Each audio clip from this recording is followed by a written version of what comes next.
In this video, I'll be showing you the basics of object-oriented programming in Java. I'm using Intellij as my IDE, and I have a new blank project.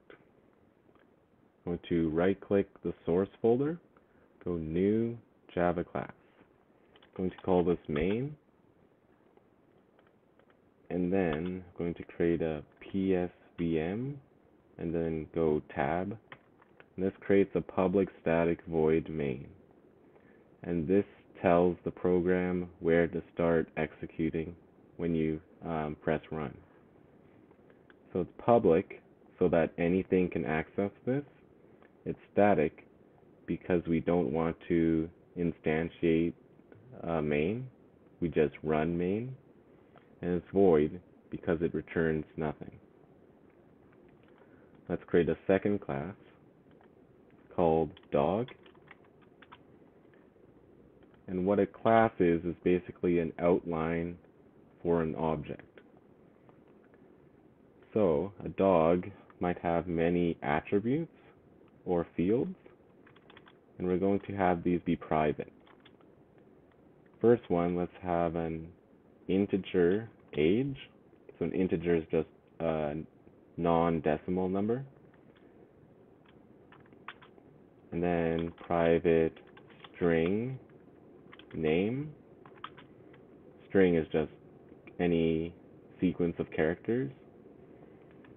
Private string breed, and private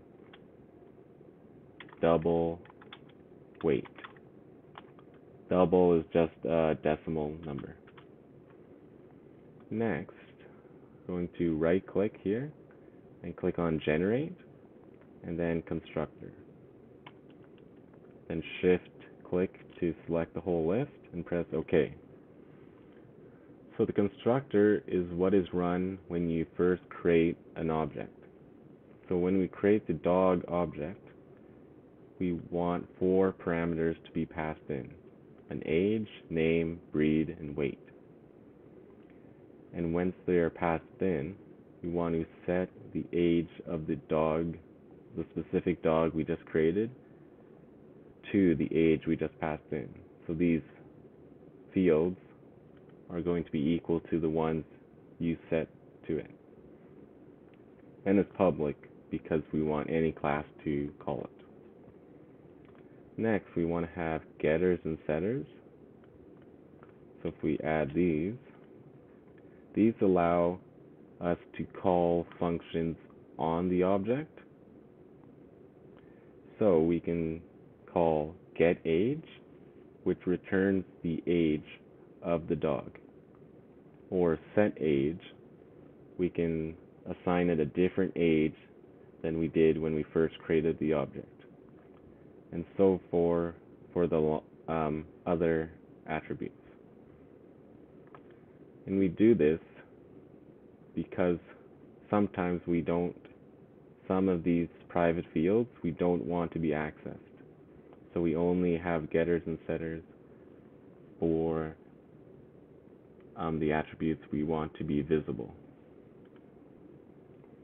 Okay, so this is the outline of the class. Let's go back to the main function. And if we create a dog by typing in dog, the name of the class, then giving it a name, say dog for creativity. Then goes equals new, means you're creating a new object. Then dog, then we're going to pass in the 4 parameters. So age, 5, name, bud, breed, golden retriever, and weight. And this creates the object. So we now have a dog. And we can, if you type in S out and tab, we can write something like dog dot, and then it lists a bunch of methods that we can call on this dog. So get name, and then if we go plus, and then put is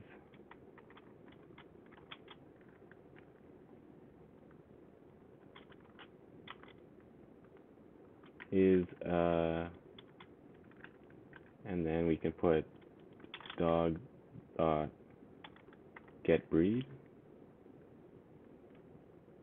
and then if we run this program,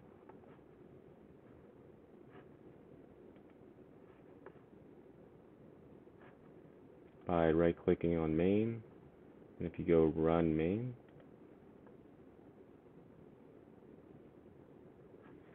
it will compile the code down here, and then right here it'll print to the console, Bud is a golden retriever. So that's nice. And then we can also, if we go back to the dog class, we can create another method. Say we want a method called public bark, public void bark, because we don't want to return anything.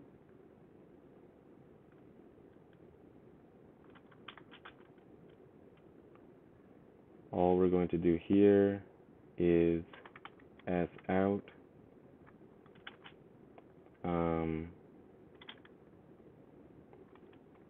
bark, bark, bark.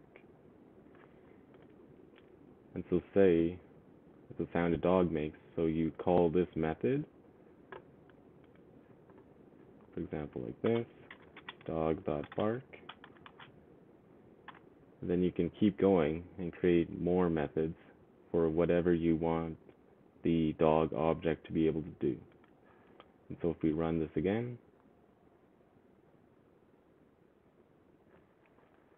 loads, then we have Bud is a golden retriever, bark, bark, bark.